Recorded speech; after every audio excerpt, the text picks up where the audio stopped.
እስቲ ዛሬ ወደ አምስተኛው መቶ ክፍለ ዘመን አብረን እንጓዝ። በታሪክ ውስጥ እጅግ አስገራሚ ከሆኑት ሃይማኖታዊ የፍርድ ቤት ድራማዎች አንዱን ነው ዛሬ በጥልቀት የምንዳስሰው። ይህ ተራ የታሪክ ትረካ አይደለም። ከፍተኛ ፖለቲካዊ ሽኩቻ፣ ረቂቅ የቃላት ትርጉም፣ ክርክርና የቤተ ክርስቲያን መሪዎች የሥልጣን ፍልሚያ በጉልህ የታየበት ነው። በእነዚህ ታሪካዊ ምንጮች ላይ ተመስርተን ይህ ክስተት እንዴት ደረጃ በደረጃ እንደተከናወነ አብረን እንመለከታለን። ዝግጁ ከሆናችሁ በቀጥታ ወደ ጉዳዩ እንግባ። 1500 አሃዙን ብቻ እስቲ እናስበው። እጅግ አስገራሚ ነው።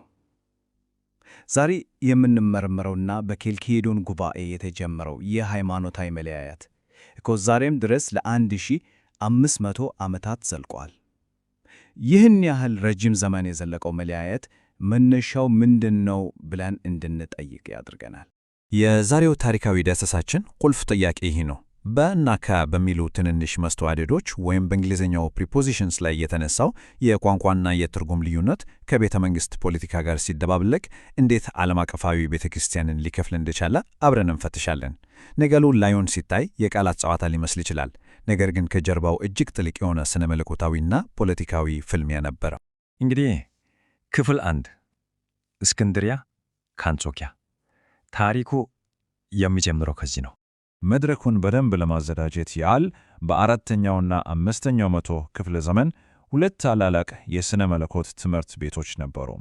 የእስክንድሪያው ትምህርት ቤት ትኩረት የሚያደርገው በቃል ሥጋ ትስስር ላይ ሲሆን የክርስቶስን ማይከፈል አንድነት ማለትም አንድ ባሕሪነትን አጥብቆ ያጎላል። በሌላ በኩል ደግሞ የአንጾኪያው ትምህርት ቤት የቃል ሰው ስነ መለኮትን በመከተል መለኮትና ትክክለኛ የሰውነት ባህሪ ሳይቀላቀሉ መቀጠላቸውን ወይም ሁለት ባህሪያት መኖራቸውን ያጎላል። ይህ የትርጉም እና የአገላለጽ ልዩነት ነው ቀስ በቀስ እየተካረረ ወደ ትልቅ ግጭት ያመራው። ይህ የጊዜ ሰሌዳ ነገሮች ምን ያህል በፍጥነት እንደተበላሹ በግሩም ሁኔታ ያሳያል። በ431 ከተደረገው የኤፌሶን ጉባኤ በኋላ በ433 የተደረገው የእርቅ ስምምነት ለጥቂት ጊዜም ቢሆን ሰላም አምጥቶ ነበር።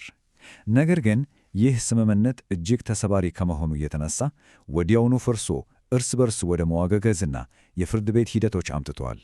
አሁን ትኩረታችንን በ448ቱ ክስተት ላይ እናድርግ። ክፍል 2 የዚያ ታሪካዊው የአውታኪ የፍርድ ሂደት። የውጥረቱ ጣሪያው ወደ ሆነው የ448ቱ የቁስጥንጥንያ የቤት ውስጥ ሲኖዶስ እንሸጋገር። የዚህን ፍርድ ቤት ዋና ገጸ ባህሪያት እናስታውቃቸው።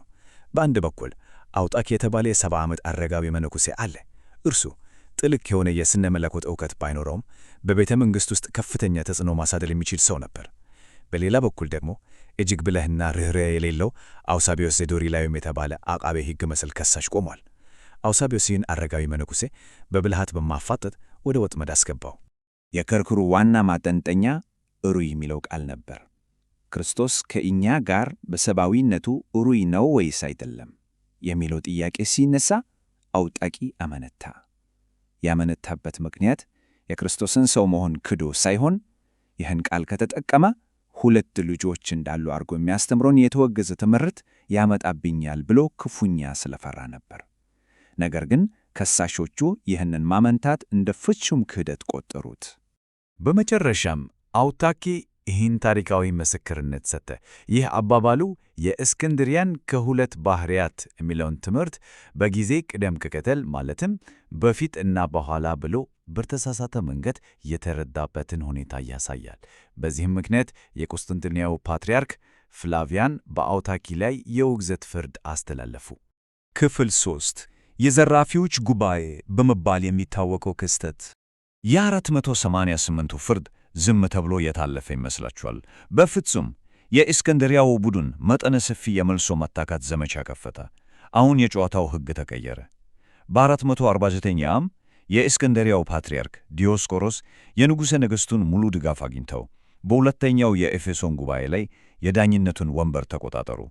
እርሳቸውም የ488ቱን ውሳኔ ሙሉ በሙሉ በመገለበጥ አውታኪን ከክስ ነጻ ሲያረጉ፣ ከሳሾቹን ደግሞ ከሥልጣን አባረሩ። የዚያን ዘመን ስሜት ምን ያህል የጋለ እንደነበር እስቲ በዐይነ ሕሊናችን እንሳለው። በጉባኤው ላይ የነበሩት አባቶች የአንጾኪያን ሁለት ባህሪያት የሚል ትምህርት በጽኑ መንከካውም የማይከፈለውን አትከፈሉ እያሉ በከፍተኛ ድምፅ ይጮኹ ነበር። ይህ የሕዝብ ማዕበል የእስክንድርያን የአንድነት ስነ መለኮት በግልጽ የሚያንጸባርቅ እና የሚያስተጋባ ነበር።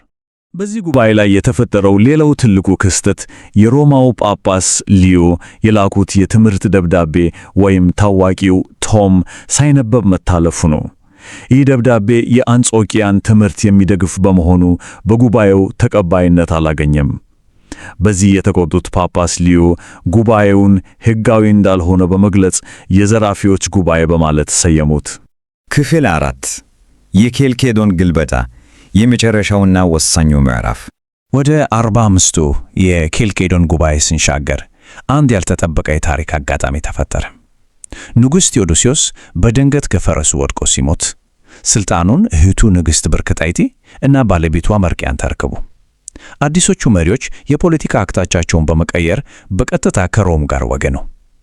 ይህ የፖለቲካ ለውጥ ነው እንግዲህ የኬልኬዶንን ጉባኤ መጥራት ግድ ያደረገው። በዚህ በኬልኬዶን ጉባኤ ፓትርያርክ ዲዮስቆሮስ ለፍርድ ቀረቡ። በእርሳቸው ላይ የቀረቡት ዋና ዋና ክሶች ደግሞ እነዚህ ነበሩ: ያለ ሮም ፈቃድ ጉባኤ ማካሄድ፣ የተወገዙ ሰዎች መመለስ እና የሮማውን ጳጳስ ሊዮን ማውገዝ የሚሉት ይገኙበታል። እስቲ እነዚህን ክሶች በደንብ እንመርምራችሁ። በጣም ትኩረት የሚስብ አንድ የጎደለ ትልቅ ነገር አለ።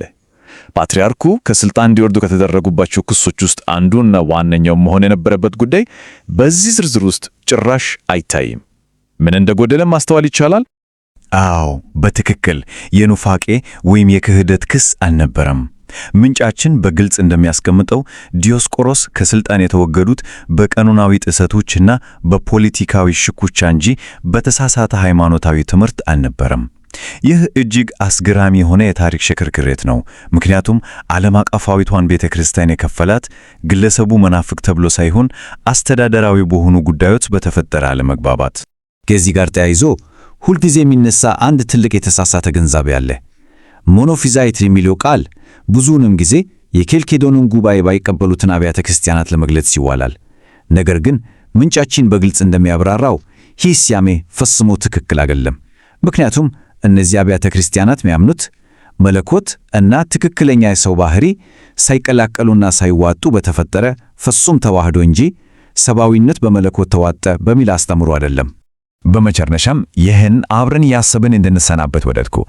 ለ1500 ዓመታት የዘለቀው ይህ ታሪካዊ መለያየት በአብዛኛውም የቃላት ትርጉም ልዩነትና በዚያን ዘመን በነበረው የቤተ መንግሥት ፖለቲካ ላይ መሆኑን ከምንጫችን በግልጽ ተመልክተናል። ታዲያ ይህ ከሆነ ዛሬ ባለንበት ዘመን ወደ ኋላ መለስ ብሎ ታሪካዊ እና ስነ መለኮታዊ ሁኔታዎቹን በነጻነት በመመርመር እርቅ ማውረድ ይቻል ይሆን? የዛሬው ታሪካዊ ዳሰሳችን በዚህ ያበቃል። ይህ ጥልቅ ጉዞ አስደሳችና አዲስ ነገሮችን ያሳየ እንደነበር ተስፋ እናደርጋለን። ቸርን ሰንብት።